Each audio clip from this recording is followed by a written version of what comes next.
Assalamualaikum warahmatullahi wabarakatuh. Kami dari kelompok 7 program aplikasi komputer yang beranggotakan Triwulandari, Rahayu Lestari, Fatur Rahim, dan Ratna Wahyuni akan menampilkan video mengenai program aplikasi komputer yang akan membahas mengenai statistik inferensial menggunakan SPSS dengan dosen pengampu Ibu Siti Rahayu Magister Pendidikan.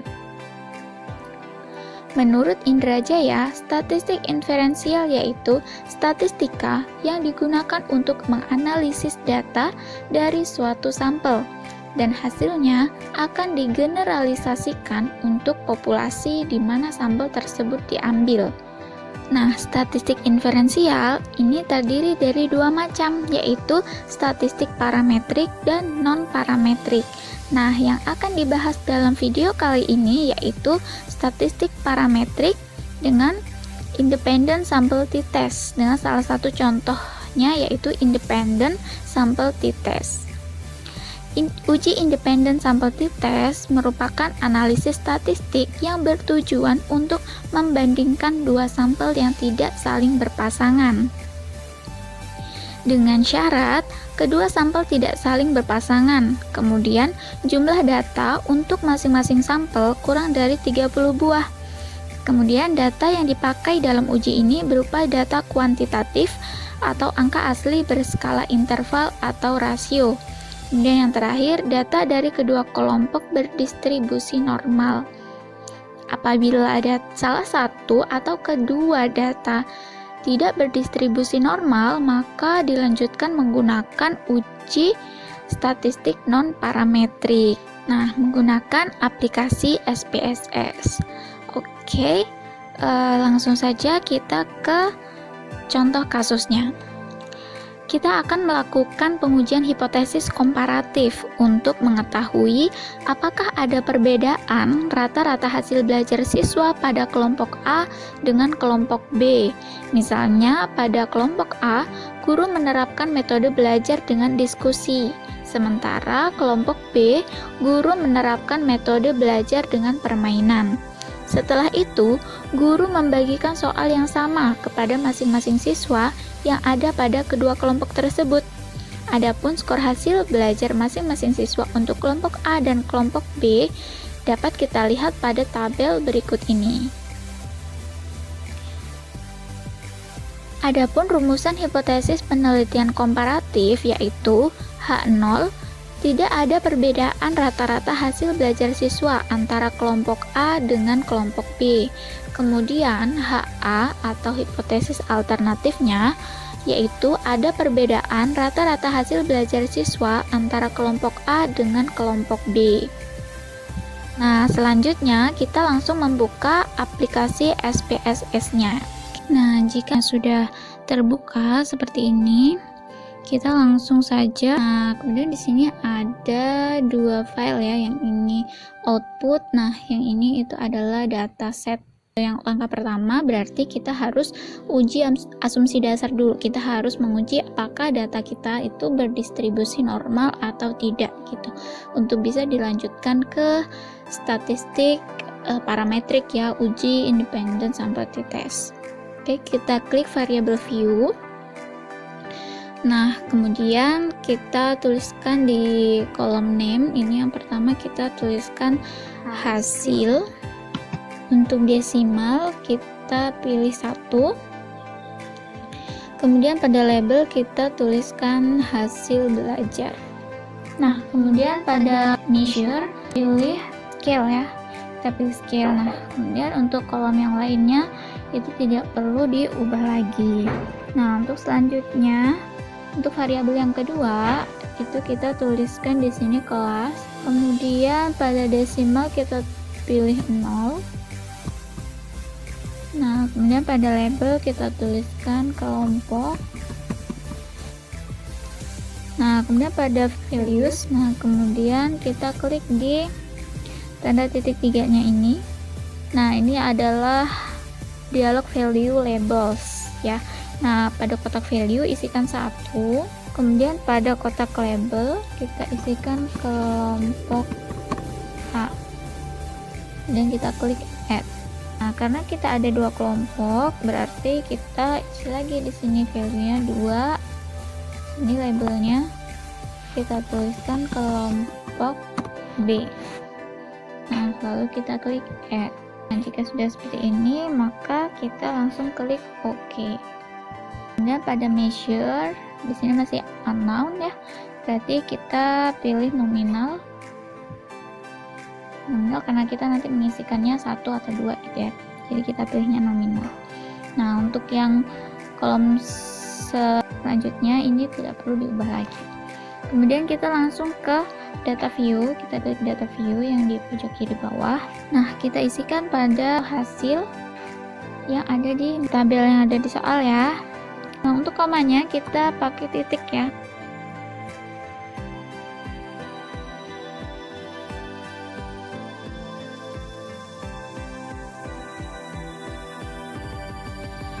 Nah, jika datanya sudah lengkap seperti ini, maka kita klik Analyze, Descriptive Statistic, kemudian Explore. Selanjutnya akan muncul kotak dialog Explore. Kita masukkan variabel hasil belajar ke kotak Dependent List, hasil belajar ke Dependent List, variabel kelompok ke Factor List. Nah, kemudian pada bagian display klik boot ya, sudah boot, kemudian klik plots, akan muncul kotak dialog explore plots, kemudian berikan tanda centang pada normality plots with test, lalu klik continue, klik OK. Test of normality. Dasar pengambilan keputusan dalam uji normalitas itu jika nilai signifikansinya lebih dari 0,05 maka data berdistribusi normal. Nah, apabila nilai signifikansi kurang dari 0,05 maka data tidak berdistribusi normal. Nah, karena data penelitian ini kurang dari 50 maka kita gunakan nilai Shapiro-Wilk-Sick yang ini. Nah, diperoleh untuk data hasil belajar kelompok A itu sebesar 0,770 dan hasil belajar kelompok B sebesar 0,366.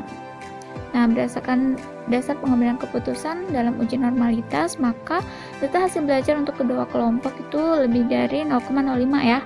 Nah, 0,770 ini lebih dari 0,05 dan 0,366 ini lebih dari 0,05 sehingga kedua kelompok ini berdistribusi normal, sehingga asumsi dasar normalitas sudah terpenuhi, maka analisis statistik parametrik dengan uji independen sampel t-test dapat dilakukan.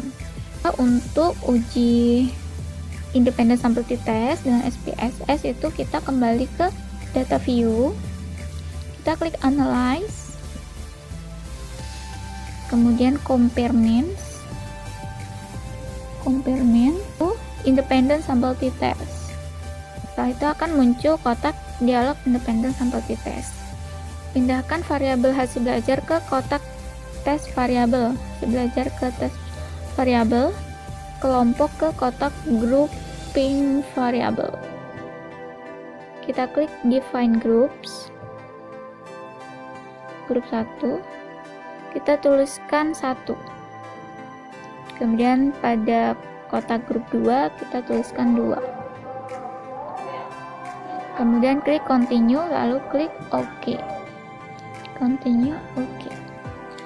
Maka akan muncul output SPSS ya, dimana langsung saja di scroll ke bawah sampai di t-test. Nah, dasar pengambilan keputusan uji independen sampel t-test yaitu sebelum kita menafsirkan atas hasil output tersebut, maka terlebih dahulu kita harus mengetahui dasar pengambilan keputusan dalam uji independen sampel t-test sebagai berikut, yaitu yang pertama, jika nilai signifikansi two-tiered lebih dari 0,05 maka H0 diterima dan H ditolak, yang artinya tidak ada perbedaan rata-rata hasil belajar siswa antara kelompok A dengan kelompok B.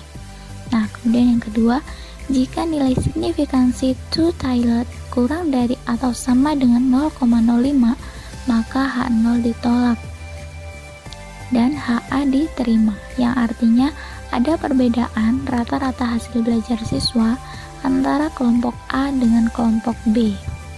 Nah, kemudian interpretasi output independent sample t-test pada SPSS. Yang pertama, kita lihat pada tabel grup statistics. Nilai rata-rata hasil belajar siswa atau mean untuk kelompok A adalah sebesar 77,817, sementara untuk kelompok B adalah sebesar 87,660. Dengan demikian, secara deskriptif statistik dapat disimpulkan ada perbedaan rata-rata hasil belajar siswa antara kelompok A dengan kelompok B. Selanjutnya, untuk membuktikan apakah perbedaan tersebut berarti signifikan atau tidak, maka kita perlu menafsirkan output independent samples test.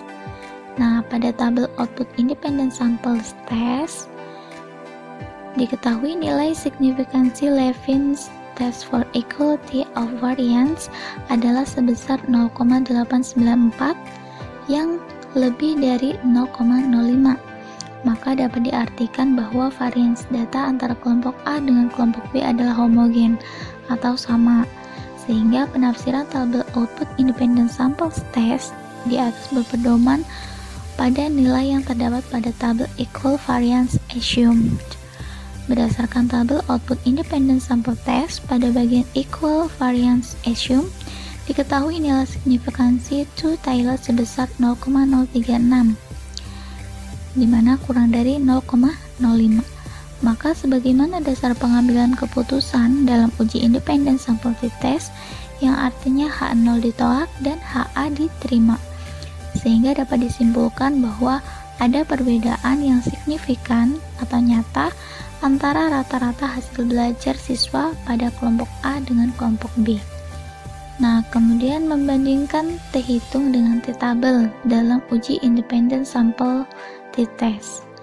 Adapun pengambilan keputusan berdasarkan perbandingan nilai T-hitung dengan T-tabel dalam uji independent sample t-test ini dapat berpedoman pada dasar keputusan, yaitu yang pertama, jika nilai T-hitung kurang dari T-tabel, maka H0 diterima dan HA ditolak, yang berarti tidak ada perbedaan rata-rata hasil belajar siswa antara kelompok A dengan kelompok B. Kemudian jika T-hitung lebih dari atau sama dengan T-tabel, maka H0 ditolak dan HA diterima, yang berarti ada perbedaan rata-rata hasil belajar siswa antara kelompok A dengan kelompok B. Nah, kemudian dari output SPSS tersebut diketahui nilai T-hitung sebesar negatif 2,460. Nah, T-hitung bernilai negatif disebabkan karena nilai rata-rata hasil belajar pada kelompok A atau kelompok pertama lebih rendah dari nilai rata-rata hasil belajar pada kelompok B atau kelompok yang kedua. Maka, jika kita menggunakan keputusan dalam uji independent sample t-test melalui perbandingan antara T-hitung dengan T-tabel, maka T-hitung di sini dapat berarti positif, yaitu 2,460.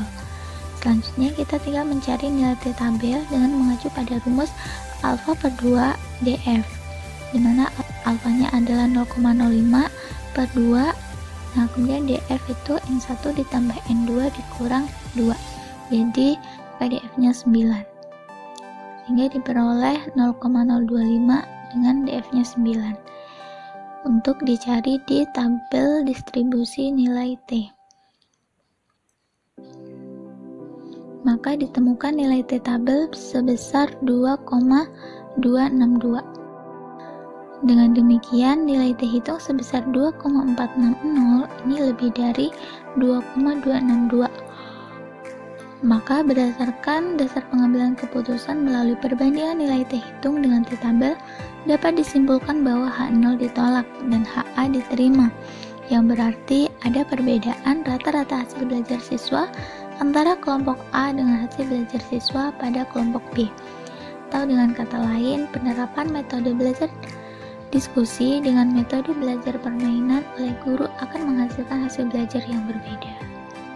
Sekian dari kami, terima kasih kepada teman-teman semua yang sudah menyaksikan video ini hingga habis. Kami mohon maaf apabila masih terdapat kekurangan. Semoga video ini dapat bermanfaat untuk kita semua. Sekian dan assalamualaikum warahmatullahi wabarakatuh.